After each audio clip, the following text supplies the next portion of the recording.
நம்ம எல்லாருக்குமே நன்றாக தெரியும் 1251 தேவமாதா புனித சைமன் ஸ்டாக்குக்கு உத்திரியத்தை கொடுக்குறாங்க.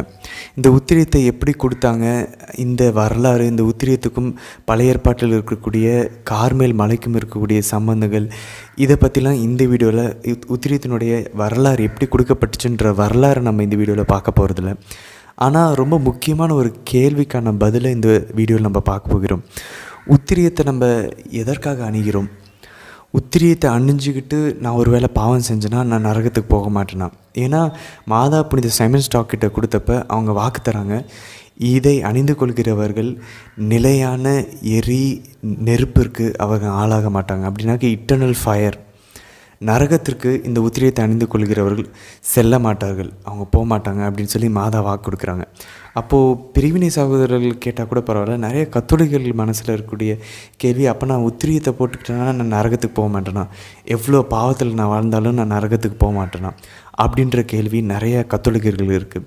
இந்த வீடியோவில் அந்த கேள்விக்கான பதிலையும், உத்திரியத்தை நம்ம என்ன மனநிலையோடு அணிந்து கொள்ள வேண்டும் அப்படின்றதையும் இந்த வீடியோவில் நம்ம பார்க்க போகிறோம்.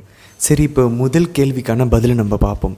மாதா புனித சைமன் ஸ்டாக்கு 800 வருடங்களுக்கு முன்பாக இந்த உத்திரியத்தை அணிந்து கொண்டு இறக்கிறவர்கள் நரகத்திற்கு போக மாட்டாங்க அப்படின்னு சொல்கிறாங்க. அப்படின்னா நம்மளுடைய கேள்வி, பாவத்தில் நான் வாழ்ந்துட்டு இருக்கும்போது இந்த உத்திரியத்தை போட்டு நான் இறந்து போனேன்னா நரகத்துக்கு போக மாட்டேனா அப்படின்ற கேள்வி தான் நமக்கு வருகிறது. இந்த முதல் கேள்விக்கான பதிலை தெரிந்து கொள்கிறதுக்கு ஒரு உண்மை சம்பவத்தை நம்ம பார்ப்போம். இந்த உண்மை சம்பவம் எதுலேருந்து எடுக்கப்பட்டிருக்குது அப்படின்னு பார்த்தோன்னாக்க, அவர் லேடிஸ் கார்மெண்ட் அப்படின்ற ஒரு புத்தகம். இந்த புத்தகம் ஸ்ரீலங்காவில் இருக்கக்கூடிய ஒரு ஆயரனுடைய இம்ப்ரிமாத்தூரை பெற்றது. அப்படின்னா ஆயரனுடைய ஒப்புதலையும் அங்கீகாரத்தையும் பெற்றது. அப்படின்னா திருச்சபையினால் சரி என்று சரியாக அதை ஃபுல்லாக ஆய்வு செய்யப்பட்டு இது சரியான ஒரு புத்தகம், இதில் குறிப்பிடப்பட்டிருக்கிறதுலாம் உண்மை என்று இந்த ஆயர் ஒப்புதலையும் அங்கீகாரத்தையும் கொடுத்துருக்கக்கூடிய இந்த புத்தகம். ஒருவேளை அந்த புத்தகத்தை PDF ஃபார்மேட்டில் நம்மளுடைய மொபைல்லையோ இல்லை நம்மளுடைய லேப்டாப்லேயோ டவுன்லோட் பண்ணி படிக்கணும்னு நினச்சோம் அப்படின்னாக்கா, அதை டவுன்லோட் பண்ணுறதுக்கான லிங்க்கை இந்த வீடியோட டிஸ்கிரிப்ஷனில் கொடுத்துருக்கணும். அந்த லிங்க்கை டவுன்லோட் பண்ணால் உத்திரியத்தை பற்றின முழு விவரத்தையும் நம்ம தெரிந்து கொள்ளலாம். இது ஒரு புத்தகம் தான். இதே போல் இன்னும் நிறைய நல்ல புத்தகங்கள் இருக்குது. இது ஒரு புத்தகம். இந்த புத்தகத்தில் நம்ம இந்த ஒரு உண்மை சம்பவத்தை பதிவு செய்யப்பட்டிருக்கிறத நம்ம பார்க்குறோம். உண்மை சம்பவம் என்ன அப்படின்னாக்கா, சிவில் ஸ்பானிஷ் வார், அதாவது ஸ்பெயின் நாட்டில் நடந்த ஒரு சிவில் வார். இது எப்போ நடந்துச்சுன்னா 1930 நடந்தபோது 7 கம்யூனிஸ்ட் ஆளுங்க சாவுக்கு தீர்ப்பிடப்படுகிறாங்க. அவங்க நிறைய தப்பு செஞ்சதுனால, குற்றங்கள் செய்ததுனால அவங்கள சாவுக்கு தீர்ப்பிடுறாங்க. அந்த நேரத்தில் என்ன நடக்குதுனாக்கா, அங்கேருந்து ஒரு கார்மலைட் குருவானவர், கார்மெல் சபையை சார்ந்த ஒரு குருவானவர் இந்த 7 கம்யூனிஸ்ட் ஆளுங்களையும் இறப்புக்கு தயாரிக்க அவர் நினைக்கிறாரு. ஆனால் அவங்க அதை மறுக்கிறாங்க. இவங்களுக்கு கடவுள் மறுப்பு கொள்கை இருக்கிறதுனால இவங்க கடவுளை நம்பலை. அப்போ இவர் அவங்களோட சேர்ந்து ஒரு நட்புறவு கொண்டு அவங்கள ஃப்ரெண்ட்ஸ் ஆக்குனதுக்கப்புறம் அடுத்த நாள் அவங்க சுடப்பட்டு அவங்க சாகடிக்க போகக்கூடிய அந்த தருணத்தில், அதுக்கு முதல் நாள் நைட்டு இந்த குருவானவர் என்ன பண்ணுறாரு, அவங்களுடைய நட்பை அவர் சம்பாரிச்சதுக்கப்புறம், அவங்களோட நல்ல நட்புறவுக்குள்ளே வந்ததுக்கப்புறம் சாவதற்கு முதல் நாள் நைட்டு அவங்க கூட பேசி, சரி நீங்கள் கடவுளை பற்றி நீங்கள் பேசக்கூடாதுன்னு சொல்லிட்டீங்க, ரிலீஜன் பற்றி பேசக்கூடாதுன்னு சொல்லிட்டீங்க, உங்களுடைய கழுத்தில் இந்த உத்திரியத்தை மட்டும் போடுறதுக்கு அனுமதிக்கிறீங்களா அப்படின்னு சொல்லி இந்த குருவானவர் கேட்கிறார். அதில் அந்த 7 பேர்த்தில் 6 பேர் மட்டும் சரி ஓகே அனுமதிக்கிறோம் அப்படின்னு சொல்லி அவங்க அதை வாங்கி போட்டுக்கிறாங்க. கொஞ்ச நேரத்திலேயே அவங்களுக்கு ஒரு மனமாற்றம் வருது. ஏன்னா அடுத்த நாள் சாக போகிறாங்க. கடவுளுடைய குரலை, மாதாவுடைய குரலை அவங்க கேட்டிருப்பாங்களோ என்னமோ தெரியல, அவங்களுக்குள்ளே ஒரு மனமாற்றம் வருது. சரி நாங்கள் பாவ சங்கீதனை செய்கிறோன்னு சொல்லி அவங்க செய்த பாவத்தெல்லாம் நல்ல ஒரு பாவ அறிக்கையை செய்து அவங்க அந்த மரணத்துக்கு தயாராகிறாங்க. இதை பார்த்த அந்த 7வது ஆள், உத்திரியம் வேண்டான்னு சொல்லி மறுத்த அந்த ஆள் பார்த்துட்டு, சரி இவங்களுடைய ஃப்ரெண்ட்ஸை சாட்டிஸ்ஃபை பண்ணணும் அப்படின்றதுக்காக, அந்த 6 பேருடைய மனசுக்கு திருப்திக்காக இந்த 7வது ஆள் உத்திரியத்தை மட்டும் அணிஞ்சு கொள்கிறார். ஆனால் இவருடைய மனசில் மாதாவுடைய குரல் கேட்டிருக்கும் கண்டிப்பாக உத்திரியம் அணிஞ்சப்போ. ஆனாலும் இவர் அதை தடுத்திருக்கிறாரு. இவர் கன்ஃபெஷன் போகல, இவர் பாவத்துக்கு மனத்துயர் கூட அடையலை. அப்போ இவர் என்ன பண்ணுறாங்க, அடுத்த நாள் காலையில் 7 பேரையும் சுடுறதுக்கு அவங்க இழுத்து சென்று அடுத்த நாள் காலையில் போகிறாங்க. 7 பேரும் உத்திரியம் அணிஞ்சிருக்கிறாங்க. 6 பேர் பாவத்துக்கு மனத்துயர் அடைஞ்சு பாவ சங்கீதனம் செஞ்சுருக்கிறாங்க. ஒருத்தர் மட்டும் பாவ சங்கீதனம் செய்யலை. ஆனால் 7 பேருமே உத்திரியம் போட்டிருக்கிறாங்க. அந்த அடுத்த நாள் காலையில் 7 பேரும் சுடப்படுகிறார்கள். அப்போது 7 பேருமே செத்து பிணமாகிறார்கள். அப்போது இந்த 7 பேருடைய கூட்டத்திலேருந்து ஒரு உத்திரி மட்டும் தள்ளி ஒரு 50 அடிகள் தூரத்தில் தள்ளி விழுந்திருக்கிறத பார்க்குறாங்க. அப்போது அந்த உத்திரியம் யாரோடதுன்னு சொல்லி பார்த்தா, அந்த 7வது ஆள் யார் நல்ல பாவசங்கத்தனம் செய்யலையோ, யார் அந்த பாவத்துக்கு மனத்துயர் கூட அடையலையோ, அவருடைய கழுத்திலிருந்து மட்டும் உத்திரியம் பிஞ்சு தனியாக விழப்பட்டிருக்கிறத இவங்க கண்கூடாக பார்க்கிறார்கள். இது நமக்கு தெளிவாக காட்டுகிறது, 6 பேர் பாவத்துக்கு மனத்துயர் அடைஞ்சு நல்ல பாவசங்கனம் செஞ்சுட்டு இறந்து போவரோட கழுத்தில் உத்திரியம் தங்கியிருக்கிறது. அந்த பாவத்துக்கு மனத்துயர் அடையாத பாவசங்கனம் செய்யாத அந்த 7வது ஆளுடைய கழுத்திலேருந்து உத்திரியம், அவருடைய கழுத்தில் உத்திரியம் தங்கவில்லை, அது தனியாக கலண்டு இருக்கிறத அவங்க பார்த்துருக்குறாங்க, கலண்டு கீழே கிடக்கிறத. அப்போது இது நமக்கு தெளிவாக தெரிகிறது, பாவத்தில் வாழ்ந்து கொண்டிருந்த, பாவத்தில் மறிக போகிற ஒரு நபருடைய கழுத்தில் உத்திரியம் தங்கவில்லை. அப்போது இதை நம்ம எப்படி புரிஞ்சுக்கிறது? மாதா சொல்லாங்க, நீங்கள் உத்திரியம் போட்டுக்கிட்டிங்கன்னா நீங்கள் நரகத்துக்கு போக மாட்டீங்கன்னு மாதா சிம்பிளாக வாக்கு கொடுத்துட்டாங்க. அப்போது நம்ம கேட்குறோம், அப்போ நான் உத்திரியம் போட்டுட்டு பாவத்தில் இருந்து நான் மறிச்சேன்னா நரகத்துக்கு போக மாட்டேன்னா உத்திரியம் என்னை காப்பாற்றுமா அப்படின்னு சொல்லி நம்ம கேட்டோன்னா, அதுக்கான பதிலை புனித கிளாடே லா கொலிம்ப்ரே அழகாக நமக்கு பதில் கூறுகிறார். இவர் யார் அப்படின்னு பார்த்தோன்னாக்க, இவர் ஒரு இயேசு சபை குருவனாக வாழ்ந்தவர். இவர் ஒரு புனிதர். இவர் சாதாரண புனிதர் இல்லை, இவர் இன்னொரு புனிதருக்கு கன்ஃபஸராக இருந்தவர், பாவசங்கத்தனத்தை கேட்கக்கூடிய ஒரு குருவானவராக இருந்தவர். இவர் யார் அப்படின்னு சொல்லி நம்ம பார்த்தோன்னா, புனித மார்கரெட் மேரி நமக்கு திரு இருதய பக்தியை இந்த உலகத்திற்கு கொடுத்த புனிதர் மார்கரெட் மேரி அலகாக்கினுடைய கன்ஃபஸராக இருந்தவர். அவருக்கு கன்ஃபஸராக இருந்த புனித கிளாடே நமக்கு பதில் கூறுகிறார். நீங்கள் என்ன கேட்குறீங்க, நான் உத்திரியம் போட்டுக்கொண்டு நான் பாவத்தில் வாழ்ந்து கொண்டு பாவத்தில் நான் வாழணும்னு நான் விரும்பும்போது பாவத்திலே நான் இறந்தேன்னா நான் நரகத்துக்கு போக மாட்டேன்னு நீங்கள் என்ன கேட்குறீங்க. அவர் இங்கிலீஷில் கூறுகிறார், what if I desire to die in my since.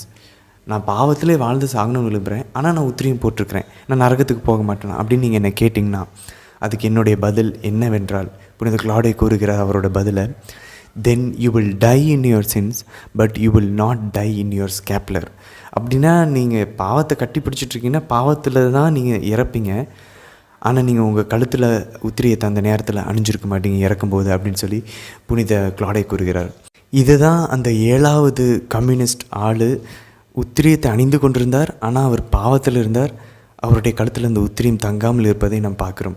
அப்போது நம்மளுடைய முதல் கேள்விக்கான பதிலை அழகாக புனித கிளாடே லா கொலிம்ப்ரி, இயேசு சபை புனிதராக இருந்த இவர், புனித மார்கரெட் மேரிக்கு பாவசங்கத்தனம் கேட்கக்கூடிய புனிதராக இருந்த இயேசு சபை குருவனவராக இருந்த இவர் அழகாக நமக்கு பதில் கூறுகிறார்.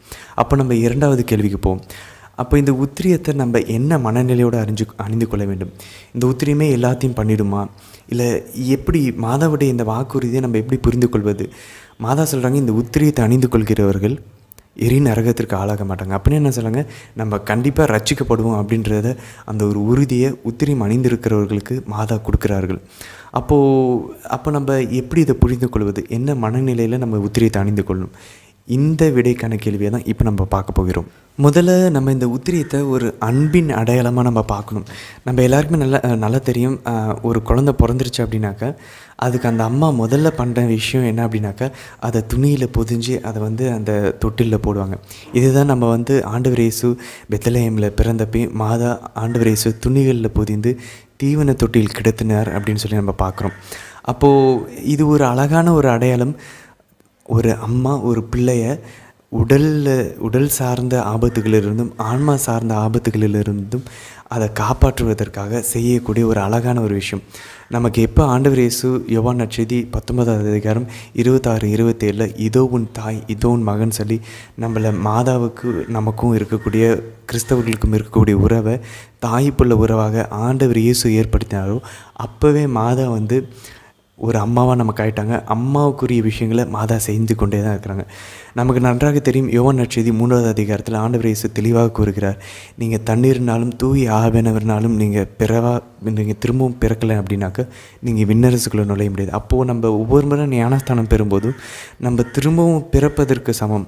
அப்போ நம்ம குழந்தையாக இருக்கும்போது உடனடியாக நமக்கு மாதா தான் அம்மா அப்படின்னாக்க, அப்போ உடனடியாக மாதா நமக்கு செய்ய வேண்டியது ஒரு ஆடை அணிவிக்கிறது. அப்போது மாதா ஏன் ஆடையை கொண்டு வந்து கொடுத்தாங்க அப்படின்னாக்க, அது ஒரு தாய் ஒரு பிள்ளைக்கு கொடுக்கக்கூடிய ஒரு சென்டிமெண்ட், ஒரு எமோஷன், ஒரு அன்பின் ஒரு வெளிப்பாடு. அதனால தான் மாதா நமக்கு அந்த ஆடையை கொடுக்குறாங்க. அப்போது நம்ம அந்த ஆடையை அணிவிக்கிறது ஒரு அன்பின் அடையாளமாக நம்ம அதை அணிந்து கொள்ள வேண்டும். நான் உத்திரியம் போட்டிருக்கேன் அப்படின்னாக்க, நான் அம்மா எனக்கு செஞ்சு கொடுத்த ஒரு ட்ரெஸ்ஸை நான் அன்போடு போட்டு, நமக்கு பிடிச்சவங்க நமக்கு எடுத்து கொடுத்த ட்ரெஸ்ஸை நம்ம எந்த அளவுக்கு அதை போட்டுக்குவோமோ அதை போட்டுட்டு போய் அவங்ககிட்ட கூட காட்டுவோம், பாருங்கள் நீங்கள் எடுத்து கொடுத்த ட்ரெஸ்ஸு நல்லா இருக்கான்னு கேட்போம். அதே போல் மாதா நமக்கு எடுத்து கொடுத்த ட்ரெஸ் தான் இந்த உத்திரியம். அப்போ இந்த உத்திரியத்தை நம்ம அணிந்து கொள்ளும்போது அது ஒரு அன்பின் அடையாளமாக, அம்மா நான் உங்கள் பிள்ளை, நீங்கள் எனக்கு எடுத்து கொடுத்த ட்ரெஸ்ஸு நான் போட்டுக்கிறேன். ரொம்ப சிம்பிள். அன்பின் அடையாளமாக நம்ம இதை அணிந்து கொள்ளலாம். முதல் காரணம். இரண்டாவது காரணம், எந்த மனநிலையில் நம்ம உத்திரியத்தை அணிந்து கொள்ள வேண்டும் என்றால், மாதாவினுடைய பாதுகாப்பு எப்போதும் நம்மோடு செல்கிறது அப்படின்ற அந்த ஒரு அடையாளமாக நம்ம அதை அணிந்து கொள்ளலாம். இதை நம்ம எப்படி புரிந்து கொள்ளலாம் அப்படின்னாக்க, நீதிமொழிகள் 31வது அதிகாரம் 21வது வசனத்தில் நம்ம வாசனை தெரியும். இது யாரை பற்றி இந்த 31வது அதிகாரம் அப்படின்னாக்கா, திறமை வாய்ந்த மனதிடமுள்ள ஒரு மனைவியை பற்றின ஒரு அதிகாரம் தான் இது. நமக்கு நன்றாக தெரியும், தேவமாதா தூய ஆவியானவருடைய மனைவி, நம்முடைய தாய். விண்ணக தந்தை நமக்கு எப்படி தந்தையாக இருக்கிறாரோ, விண்ணக யாவே கடவுள் இறைவன் நமக்கு எப்படி தந்தையாக இருக்கிறாரோ, அதே போல் ஆண்டவர் இயேசு நமக்கு மாதாவை அம்மாவை கொடுத்துருக்காங்க. அப்போ நம்ம இந்த கடவுள் வீட்டாரினுடைய பிள்ளைகள். நம்ம இந்த பிள்ளைகளினுடைய தாய் மாதாவாக இருக்கிறாங்க. இது நம்ம எல்லாருக்குமே நன்றாக தெரியும். ஆண்டவர் இயேசு தான் இந்த உறவு முறையை நம்ம ஏற்படுத்தியிருக்கிறான்றதை நம்ம ஏற்கனவே பார்த்தோம், சிலுவையிலிருந்து இதோ உன் தாயின்னு சொல்லி. அப்போது இந்த திறமை வாய்ந்த மனதிடமுள்ள ஒரு மனைவி தன் வீட்டாருக்கு என்ன பண்ணுவாங்க அப்படின்னாக்க, 21வது வசனம், நீதிமொழிகள் 31வது அதிகாரத்தில் நம்ம வாசிக்கிறோம். 21வது வசனத்தில், குளிர்காலத்தில் அவள் வீட்டாரை பற்றிய கவலை அவளுக்கு இராது, ஏனெனில் எல்லோருக்கும் திண்மை வாய்ந்த கம்பளி போர்வை உண்டு. திண்மையான கம்பளி போர்வை உண்டு. இதை நம்ம ஆங்கிலத்தில் நம்ம பார்த்தோம் அப்படின்னாக்க ஸ்கார்லட் கிளாத்துன்னு போட்டிருக்கோம். இதை நம்ம ஒரிஜினல் இந்த நீதிமொழிகள் எழுதப்பட்ட எபிரேய மொழியில் நம்ம போய் பார்த்தோம் அப்படின்னாக்க ஷானி அப்படின்ற வார்த்தை யூஸ் பண்ணியிருப்பாங்க இந்த கம்பளி போர்வைக்கு. அப்படின்னாக்க அதனுடைய அர்த்தம் என்ன அப்படின்னாக்க, bright red colour. Scarlet cloth அப்படின்னாக்க பிரைட் ரெட் கலர், ஒரு கரும் ஜிவப்பு நிறம் உள்ள ஒரு துணியை அவங்களுக்கு கம்பளி போர்வைன்னு சொல்லி நம்ம இதை பார்க்குறோம். அந்த துணியை அந்த மனைவி அவங்க வீட்டார் பிள்ளைங்க எல்லாருக்கும் தயார்படுத்தி வைத்திருப்பாங்க. அதனால் குளிர்காலத்தில் அந்த மனைவிக்கு எந்த ஒரு கவலையும் இல்லை வீட்டாரை பற்றி அப்படின்னு சொல்லி நம்ம வாசிக்கிறோம். இதை தான் நம்ம பார்க்குறோம். பெத்லஹேமிலும் ஆண்டவர் இயேசுவை மாதா துணிகள்னால் பொதிந்து அந்த குளிர்லேருந்து அவங்கள பாதுகாக்கிறாங்க. நீதிமொழிகள்லேயும் ஒரு நல்ல மனைவி இப்படி தான் பண்ணுவாங்க அப்படின்றத நம்ம வாசிக்கிறோம். அப்போ மாதா ஒரு நல்ல மனைவியாக நல்ல தாயாக இருக்கும்போது நமக்கு அவங்க இந்த ஆடை அணிவிக்கிறாங்க அப்படின்னாக்க, இது நம்ம உடலையும் ஆபத்துகள்லேருந்து பார்க்கும், குளிர்லேருந்து ஆபத்துகள்லேருந்து விபத்துகள்லேருந்து நம்மை காக்கிறது, நம்மளுடைய ஆன்மாவையும் தேவையில்லாத உலகத்தின் இன்பங்களிலிருந்தும் சாத்தானினுடைய தாக்குதலிலிருந்தும் இது காக்கக்கூடிய மாதவனுடைய பாதுகாப்பு நம்மோடு இருப்பதாக, அந்த தாயினுடைய பாதுகாப்பு நம்ம கூட இருப்பதனுடைய அடையாளமாக இந்த உத்திரியத்தை நம்ம அணிந்து கொள்ளலாம். இதை நம்ம இன்னும் தெளிவாக எங்கே பார்க்கலாம் அப்படின்னாக்க, ரொம்ப உலகத்துக்கே வெட்ட வெளியாக தெரிஞ்ச ஒரு நிகழ்வுலேருந்து நம்ம கற்றுக்கொள்ளலாம். புனித ஜான் பால் II திருத்தந்தையாக இருந்தபோது அவர் சுடப்பட்டார் ஒரு தீவிரவாதியினால். ரொம்ப ரொம்ப திறன் வாய்ந்த திறமை படைத்த அந்த தீவிரவாதினால் சுடப்படுகிறார். ஆனால் புனித ஜான் பால் IIக்கு எதுவுமே ஆகலை, அவருடைய உயிர் தப்பியது. எதனால் அவர் தெளிவாக கூறுகிறார், ஒருவனுடைய விரல் அந்த துப்பாக்கியினுடைய அந்த ட்ரிகர் அழுத்தியது, ஆனால் இன்னொருத்தருனுடைய விரல் அந்த புல்லட்டினுடைய பாதைகளை வழிநடத்தியது. மாதவனுடைய விரல் அந்த புல்லட்டினுடைய பாதைகளை வழிநடத்தி அவருடைய முக்கியமான உறுப்புகளை காத்தது. அதில் படாமல், புல்லட் படாமல் மாதவுடைய விரல் தான் அந்த புல்லட்டை வழியெல்லாம் மாற்றி விட்டு அவருடைய முக்கியமான உறுப்புகளை பாதுகாத்தது அப்படின்னு சொல்லி புனித ஜான் பால் II கூறுகிறார். நமக்கு நன்றாக தெரியும், புனித ஜான் பால் II சுடப்பட்ட அடுத்த நொடி அவர் பக்கத்தில் இருந்த அந்த அவருடைய உதவியாளரிடம் அவர் சொன்னது, இந்த உத்திரியத்தை என்னோடய ஆப்ரேஷன் டைமில் கழட்ட வேணாம், எனக்கு அறுவை சிகிச்சை செய்யும்போது என் புல்லட்டை வெளியெடுக்கும்போது இந்த உத்திரியத்தை கழட்ட வேணான்னு சொல்லுங்கள் அப்படின்னு சொல்லி அவர் சொன்னார். ஏன்னா அவருக்கு நன்றாக தெரியும், இந்த உத்திரியம் தான் அவரை பாதுகாத்தது, அவருக்கு பாதுகாப்பாகவும் அமைந்தது. அவர் ஒருவேளை இறந்து போனாலும் கூட அவர் எரிநரகத்துக்குள்ளே போகாமல் இருப்பதற்கு இந்த உத்திரியம் ஒரு அடையாளமாக இருக்கும், அதை அவரை பாதுகாக்கும் அப்படின்னு சொல்லி அவர் உணர்ந்திருந்தார். அப்போது நம்மளை உடல் சார்ந்த ஆபத்துகளிலிருந்தும் பாதுகாக்கிறதுக்கும், நம்முடைய ஆன்மா சார்ந்த ஆபத்துகளிலிருந்து நம்மை பாதுகாக்கவும் இது சாத்தானுக்கு ஒரு அடையாளம். நம்ம மாதாவுக்கு அர்ப்பணிக்கப்பட்டவர்கள் அப்படின்னு சொல்லி இது ஒரு அடையாளமாக திகழ்கிறது. இதே போல் இந்த புத்தகத்திலையும் இன்னும் நம்ம இணையதளத்தை இன்னும் நிறைய உண்மை சம்பவங்கள் பதிவு செய்யப்பட்டிருக்கும்.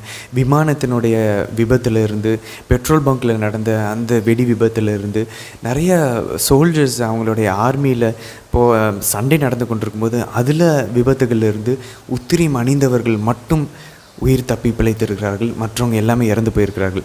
அதே போல் தான் நம்ம பார்க்குறோம் 10ஆம் கிரெகோரியார் திருத்தந்தை அவர் அணிந்திருந்த உத்திரிமும் புனித அல்ஃபோன்சஸ் லிகரியார் மிகப்பெரிய இறை வல்லுநர், புனிதர்களில் மிக உயரிய புனிதராக இருந்த டாக்டர் ஆஃப் த சர்ச்சாக இருந்த புனித அல்ஃபோன்சஸ் லிகரியார் இரட்சகர் சபையை ஏற்படுத்திய அவர் உத்திரியம் அணிந்து கொண்டு அவரை புதைக்கிறாங்க. அதே போல் 10ஆம் கிரெகோரியார் திருத்தந்தையும் புதைக்கிறார்கள். அதே போல் புனித டான் போஸ்கோவினுடைய உத்திரியம் அணிந்தவாறே அவரையும் புதைக்கிறார்கள். பல வருடங்கள் கழித்து அவரை தோண்டி பார்க்கும்போது, குறிப்பாக 10ஆம் கிரெகோரியார் கிட்டத்தட்ட 500 வருடங்கள் கழித்து அவருடைய உடலை தோன்றும்போது அவருடைய உடல் எல்லாமே அழிந்து போயிருந்தது. எதுவுமே இல்லை, அவருடைய உத்திரியம் மட்டும் அழியாமல் அங்கே இருந்தது. இன்றும் அது இத்தாலியில் மியூசியத்தில் வைக்கப்பட்டிருக்கிறது. அவருடைய உத்திரியத்தை நம்ம இன்றும் காணலாம். இது இந்த புத்தகத்தில் பதிவு செய்யப்பட்டிருக்கிறது. அப்போது உத்திரியம் இந்தளவுக்கு மாதம் ரொம்ப சீரியஸாக அதை பார்க்குறாங்களா? அது உடல் அழிஞ்சு போச்சு, உடல் மேலே இருந்த துணிகள் அழிஞ்சு போச்சு, எலும்பு கூடுகள் எல்லாம் அழிஞ்சு போச்சு. ஆனாலும் அவர்கள் அணிந்திருந்த புனித ஜான் போஸ்கோ, புனித அல்ஃபோன்சஸ் லிகரியார், 10ஆம் கிரெகோரியார் இவர்கள் அணிந்திருந்த உத்திரியம் மட்டும் அழியவில்லை அப்படின்றத நம்ம பார்க்குறோம். இப்படி விபத்துகளிலிருந்தும் இந்த உடல் சார்ந்த விஷயங்களிலிருந்தும் காப்பாற்றுவதற்கு இந்த உத்திரியம் நமக்கு பயன்படுகிறது. அதே போல் சாத்தானுக்கும் இது ஒரு அடையாளமாக இருக்குது. நாம் மாதாவுடைய பிள்ளை, மாதாவுக்கு அர்ப்பணிக்கப்பட்ட ஒரு அடிமை, மாதாவினுடைய ஒரு ஊழியக்காரன் அப்படின்றத நம்ம தெரிவிக்கும் விதமாக நம்ம இந்த உத்திரியத்தை அணிந்து கொள்கிறோம். அப்போது இது நம்மளை உடல்லையும் நம்மளுடைய விபத்துலேருந்து பாதுகாக்கிறது, நம்மளுடைய ஆன்மாவையும் சாத்தானிடமிருந்து, உலகத்தினுடைய தப்பறை கொள்கைகளிலிருந்தும் நம்மை பாதுகாக்க மாதவனுடைய அந்த பாதுகாப்பு நம்ம கூட இருப்பதனுடைய அடையாளமாக இருக்கிறது.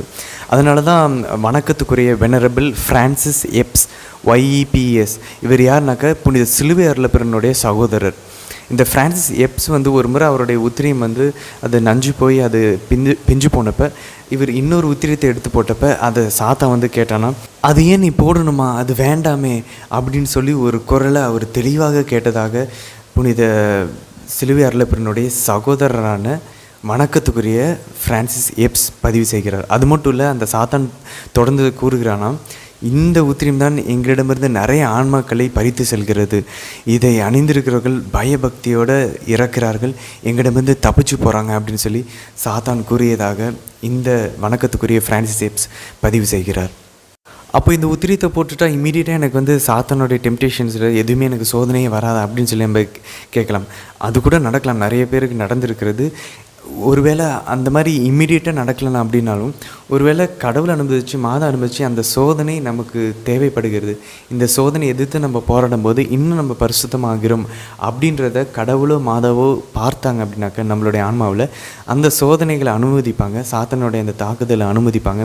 ஆனால் அந்த சோதனையில் நம்ம சிக்கி அதை நம்ம கைவிட்டு நம்ம மனசு உடஞ்சி போய் அந்த சோதனையில் நம்ம தோற்று போகாமல் மாதா நம்மளோடு இருந்து நம்மை பாதுகாத்து நம்மளை உற்சாகப்படுத்தி நம்மளை கூட்டிக் கொண்டு அந்த போராட்டத்தை நம்ம தொடர்ந்து போராடி பரிசுத்தமாகும் வரைக்கும் நம்ம அந்த போராட்டத்தை கைவிடாமல் இருக்கிறதுக்கு மாதா நம்மளோட கூட இருப்பாங்க அப்படின்றதனுடைய அந்த பாதுகாப்பினுடைய ஒரு உணர்தல், அதனுடைய அடையாளமாக நம்ம இந்த உத்திரியத்தை அணிந்து கொள்ளலாம்.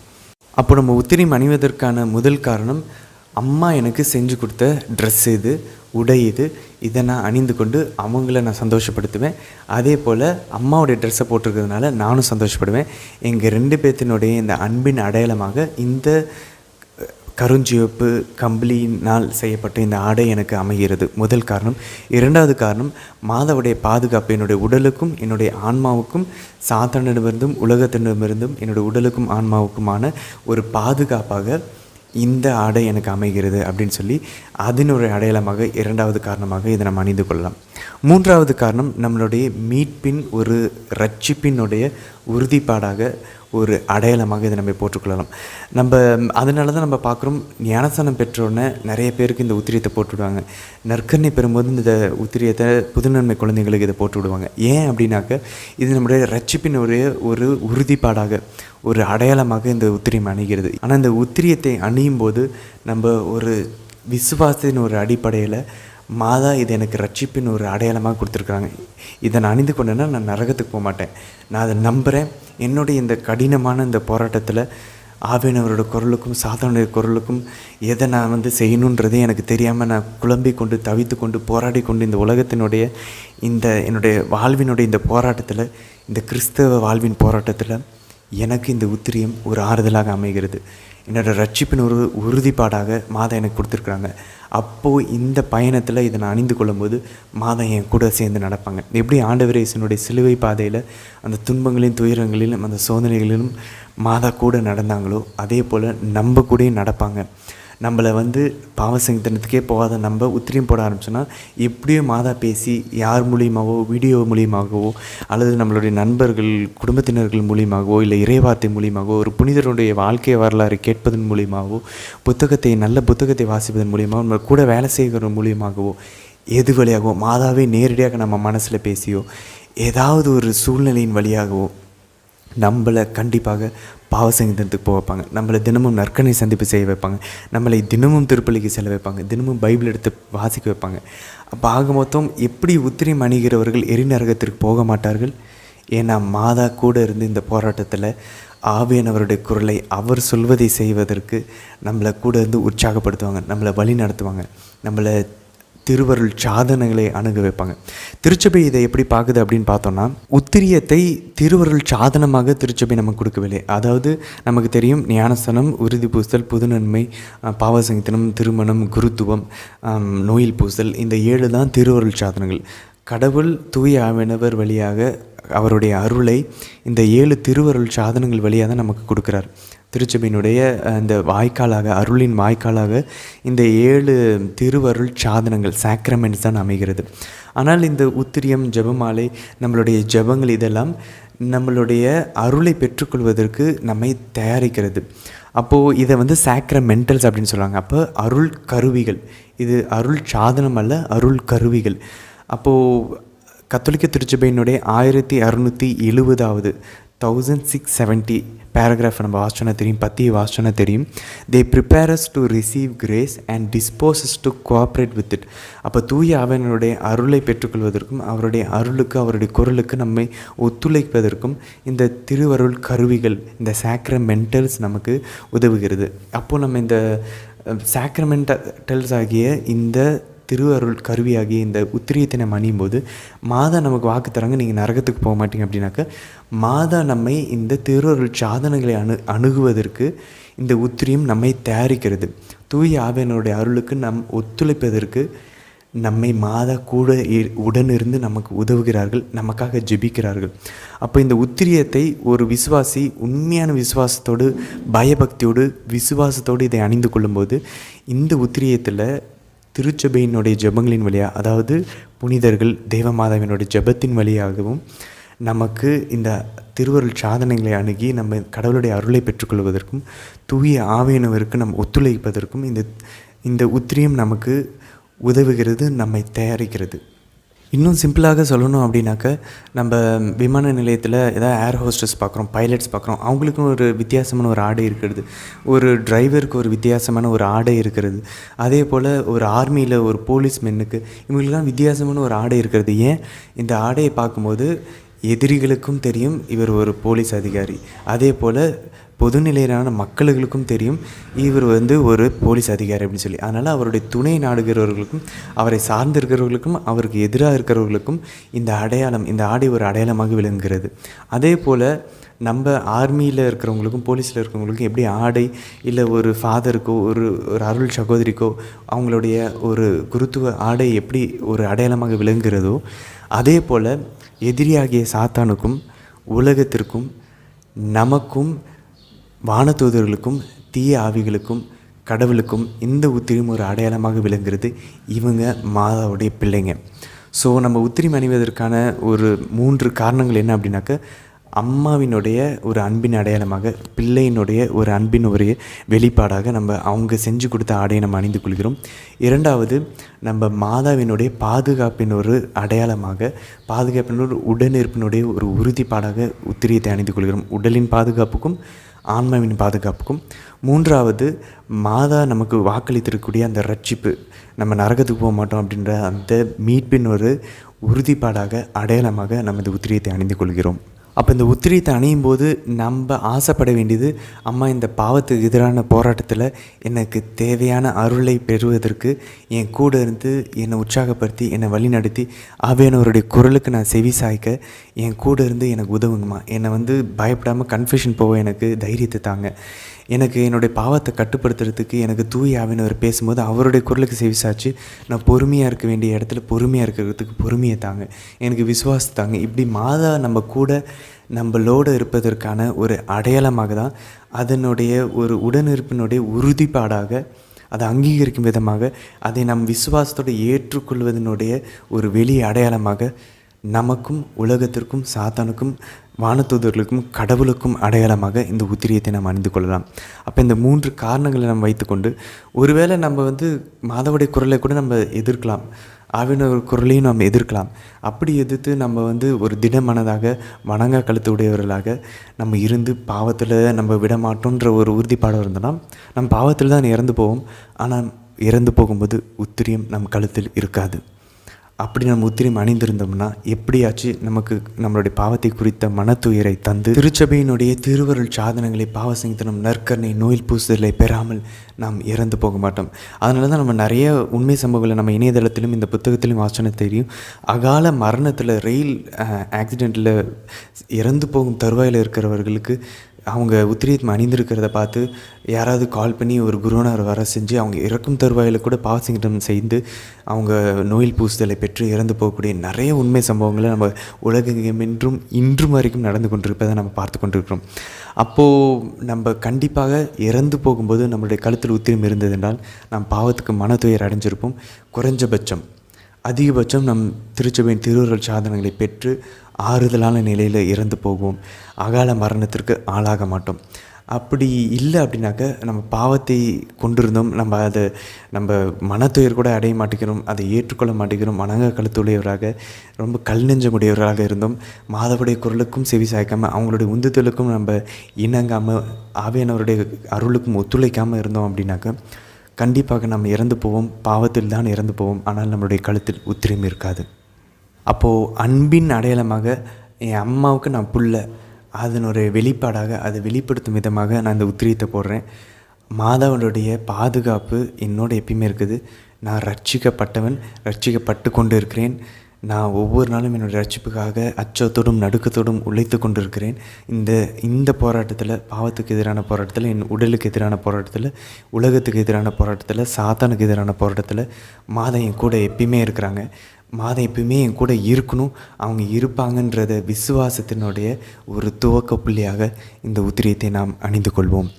மாதாவை நம்மளோட எப்பயுமே வைத்துக்கொள்வோம். அவங்களுடைய பிரசன்னத்தை நம்ம அவங்களுக்காக அர்ப்பணிக்கப்பட்ட பிள்ளைகள், அடிமைகள் அப்படின்ற அந்த ஒரு உணர்வை எப்பயுமே ஞாபகம் ஊட்டக்கூடிய ஒரு அடையாளமாக இந்த உத்திரியத்தை அணிந்து கொள்வோம். இந்த உத்திரியத்தை எப்படி அணிந்து கொள்ளணும், உத்திரியம் அணிந்து கொண்டால் இருக்கக்கூடிய அந்த 3 கண்டிஷன்ஸ், இதை பற்றிலாம் இந்த வீடியோவில் நம்ம பார்க்கல. பட் அதை பற்றி தெரிந்து கொள்ள வேண்டும் அப்படின்னு சொல்லி நீங்கள் நினச்சிங்கன்னா இந்த வீடியோட டிஸ்கிரிப்ஷனில் அதுக்கான லிங்க் இருக்குது. நம்ம உத்திரியமை எப்படி அதை ப்ளஸ் பண்ணி ஒரு குருவான ஒரு கையால் நம்ம அதை அறிந்து கொள்ள வேண்டும் அப்படின்ற அந்த வழிமுறைகள் எல்லாத்தையுமே தெரிந்து கொள்ள வேண்டும் என்றால் இந்த வீடியோட டிஸ்கிரிப்ஷனில் லிங்க் கொடுத்துருக்குறோம். அந்த லிங்க்கை கிளிக் பண்ணி அந்த பிடிஎஃப் டவுன்லோட் பண்ணிக்கிட்டிங்கன்னா உங்களுக்கு இந்த ஜபங்கள், ஆசீர்வதிக்கப்பட வேண்டிய ஜபங்கள் இருக்கிறது. அதே சமயத்தில் அதை நம்ம எப்படி அணிந்து கொள்ளணும், அணிந்து கொண்ட பிற்பாடு நம்ம எப்படி வாழ வேண்டும் அப்படின்ற அந்த வழிமுறைகள் எல்லாமே அந்த ஆவணத்தில் கொடுக்கப்பட்டிருக்கிறது. இந்த வீடியோவில் அதை பற்றி நம்ம பார்க்கல. ஸோ நம்ம முடிஞ்சளவு உத்திரியத்தை அணிந்து கொள்ள முயற்சிப்போம். உத்திரியம் கூடவே மாதவனோட அற்புத பதக்கத்தையும் சேர்த்து நம்ம அணிந்து கொள்வோம். இது நமக்கு தேவைப்பட்டுச்சு அப்படின்னாக்க நீங்கள் இந்த வீடியோட டிஸ்கிரிப்ஷனில் கொடுத்துருக்க லிங்க்கை நீங்கள் கிளிக் பண்ணலாம். ஒரு சில நேரங்களில் இந்த மெடல் நமக்கு கிடைக்காம போகலாம். நிறையா தயார் செஞ்சு வரக்கூடிய இடங்கள்லேருந்து நிறைய பிரச்சனைகள் இருக்கலாம். ஸோ அதனால் ஒரு 3 மாதங்களோ 4 மாதங்களோ நாங்கள் அனுப்பாமல் இருக்கலாம்.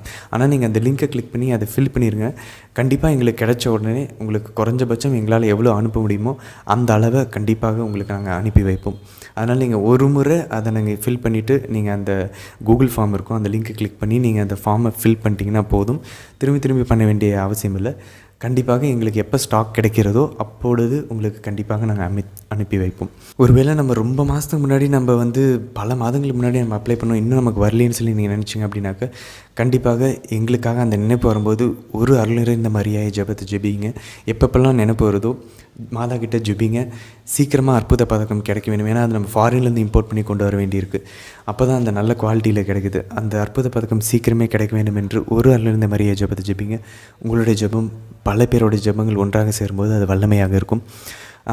2வது விஷயம், அதை நாங்கள் உத்திரியத்தோடு சேர்த்து தான் கொடுப்போம். அது எங்களுக்கு கிடைக்கும்போது எவ்வளோ சீக்கிரம் அனுப்பி வைக்க முடியுமோ அவ்வளோ சீக்கிரம் அனுப்பி வைக்கிறோம். மாதாவினுடைய உத்திரியத்தையும் அற்புத பதக்கத்தையும் விசுவாசத்தோடு அன்போடு மாதாவுடைய பாதுகாப்பும் அவங்களோட ரட்சிப்பும் நம்ம கூட அர்ப்பணத்தினுடைய ஒரு அடையாளமாக இந்த உத்திரியத்தை நான் மாதாவுடைய பிள்ளை அப்படின்ற அந்த அடையாளத்தோடு உத்திரியத்தை அன்போடு அணிந்து கொள்ள, விசுவாசத்தோடு அணிந்து கொள்ள முயற்சிப்போம். நம்முடைய கிறிஸ்தவ வாழ்வின் போராட்டத்திலே தொடர்ந்து மாதாவுடைய உற்சாகத்தோடும் உடனிருப்போடும் தைரியமாக போராடி ஆண்டவர் இயேசு வாக்களித்திருக்கக்கூடிய அந்த ஜீவ கிரீடத்தை மாதாவோடு சேர்ந்து அந்த ஓட்டத்தை நல்ல ஒரு ஓட்டத்தை ஓடி முடித்து அந்த ஜீவ கிரீடத்தை பெற்றுக்கொள்வோம். ஆமேன்.